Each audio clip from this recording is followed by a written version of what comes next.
এখন বক্তব্য রাখবেন মাননীয় সদস্য জনাব মোহাম্মদ আব্দুল মালিক সরকার, 151 ময়মনসিংহ 6।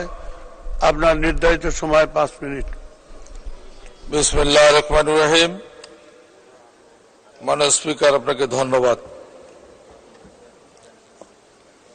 মহান সংসদে মহামান্য রাষ্ট্রপতি তার মূল্যবান ভাষণের মাধ্যমে বিভিন্ন উন্নয়ন কার্যক্রম ও পরিকল্পনা কথা বলেছেন, যার মাধ্যমে মাননীয় প্রধানমন্ত্রী উন্নয়ন দর্শন প্রতিফলিত হয়েছে। মাননীয় স্পিকার, আমার বক্তব্যের শুরুতেই গভীর শ্রদ্ধার সাথে স্মরণ করছি সর্বকালের সর্বশ্রেষ্ঠ বাঙালি, বাংলাদেশের স্থপতি, জাতির পিতা বঙ্গবন্ধু শেখ মুজিবুর রহমানকে। সেই সাথে স্মরণ করছি 1975 সালে 15 আগস্টে কালো রাতে ঘাতকের নির্মম আঘাতে বঙ্গমাতা বেগম ফজিলাতুন নেসা মুজিব সহ তার সকল সদস্যের প্রতি শ্রদ্ধার সাথে স্মরণ করছি। আরো স্মরণ করছে স্বাধীনতা যুদ্ধে সকল শহীদ বীর মুক্তিযোদ্ধা এবং সর্বোচ্চ আত্মত্যাগকারী মা বোনদের প্রতি। সেই সাথে স্মরণ করছি জাতীয় চার নেতা গণতান্ত্রিক আন্দোলনে সকল শহীদের প্রতি। আরো ধন্যবাদ জানাচ্ছি মাননীয় প্রধানমন্ত্রী, 5 বারের প্রধানমন্ত্রী, স্মার্ট বাংলাদেশ রূপকার, মানবতার মা জননেত্রী শেখ হাসিনার প্রতি অবাধ এবং সুষ্ঠু নির্বাচন আয়োজন করার জন্য এবং আমাকে শিক্ষা মন্ত্রণালয় সম্পর্কিত স্থায়ী কমিটির সদস্য হিসেবে অন্তর্ভুক্ত করার জন্য। মাননীয় স্পিকার, আমি আব্দুল মালিক সরকার, 151 ময়মনসিংহ 6।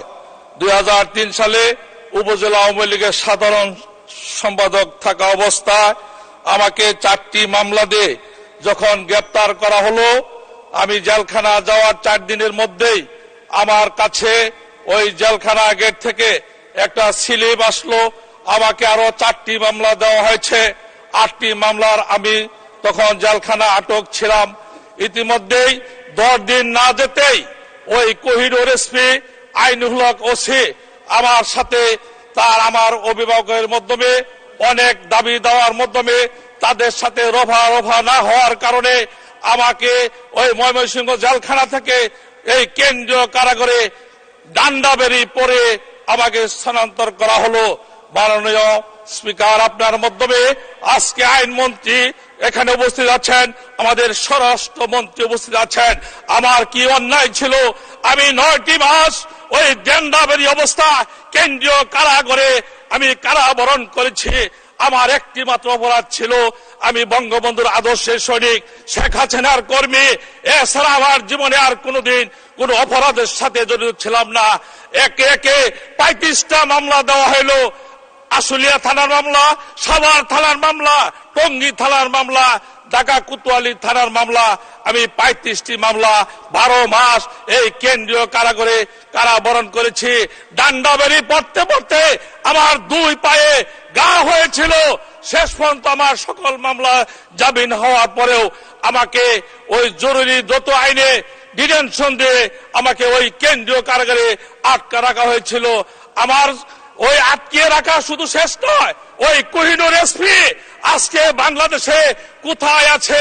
আমার স্বরাষ্ট্রমন্ত্রী, আইনমন্ত্রী, তাদের কাছে অনুরোধ, তাকে বাহির করে আইনের আওতায় তাদেরকে শাস্তির ব্যবস্থা করা হোক।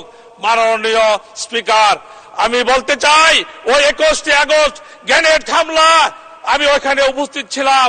আমি দেখেছি ওই লীলা খেলা ধ্বংসাত্ম কেমন করে ওই জামাত বিএনপিরা কি করতে পারে, কি অবস্থা কি করেছিল।